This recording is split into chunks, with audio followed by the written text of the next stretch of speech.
So I'm hearing in the referendum a lot of controversy about whether or not we actually send 350 million to the EU every week.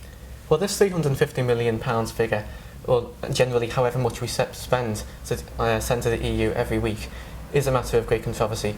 And the two campaigns differ greatly on this. Vote Leave, on the one hand, cites this £350 million a week figure based upon the financial contributions that we make every week to the European Union.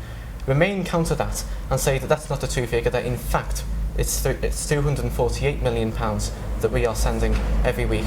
Now this is because we get what's called a rebate, or better known as an abatement, where we get a reduction upon our payments. So the controversy is really all about the rebate.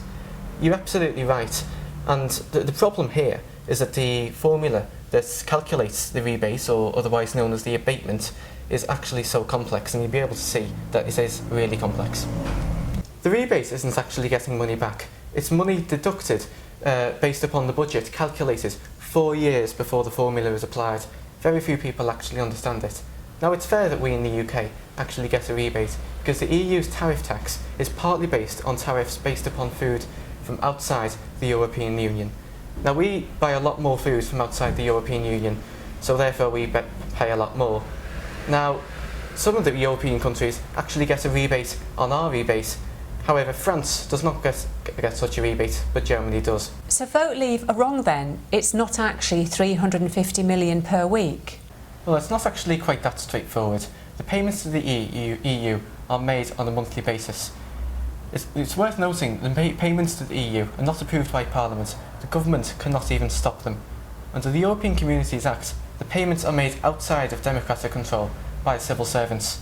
Some have sought to justify the £350 million a week figure by saying that it's under EU control. That's not quite true, because the rebate is still fixed in law and not managed by the EU. It's determined by a formula, as you know. Don't we get something back from the EU? Yes, the EU spends in the UK. This amounts to about £4.5 billion a year. But here's the rub. When the EU spends money, they take all the glory and put a big EU flag on things. Most of our projects actually have to match the spending. So to get any part of our money back, we have to spend again? Yes, we are paying twice for EU funding, but that's not the only thing. So what is the full story? Actually, the cost of the taxpayer exceeds the payments made to the EU each month. Explain? Well, certain items that we have to pay for because of our membership of the EU are not included in our regular payments to the EU. Such as? When the EU overspends on projects, admin, whatever that may be, and runs out of cash, they can and do demand more. The UK has to pay up even when it exceeds the budget amount. You may remember when the EU said it wanted an extra £1.7 billion, the UK had to pay up. If the EU overspends on Galileo, their military satellite navigation system, we will have to pay. The European Central Bank has called up British funds, the Bank of England, as part of the European system of central banks. The European Investment Bank has a call on our money. British taxpayers have already had to pay. These costs go to the public sector borrowing requirement. We have had to pay for the EU's European Financial Stability Mechanism, bailing out the euro, been pressurised into giving more money to the IMF to deal with the debts of banks in the Eurozone. This has amounted to many, many tens of billions of pounds. So this is all on top of our monthly, not just weekly payments? Yes, but it can be even worse. This is all in the research we have done. We are on the hook for the EU's debts. We are liable on a joint and several basis. Their debt is our debt. If they cannot pay, we have to pay. If we don't, it would damage the UK's credit rating. So we are liable for the EU's debts? Yes, and to make matters even more dire for the British taxpayer, EU institutions like the European Investment Bank and the Euro bailout schemes use our good credit rating to borrow money from the international finance markets.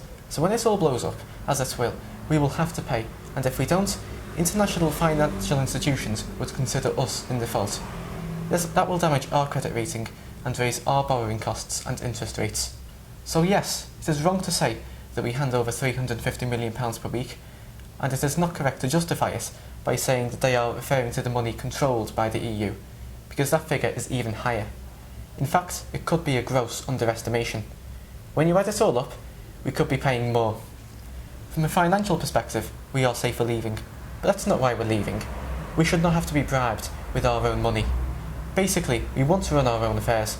The fact that a taxpayer is safer once we have done so is a bonus.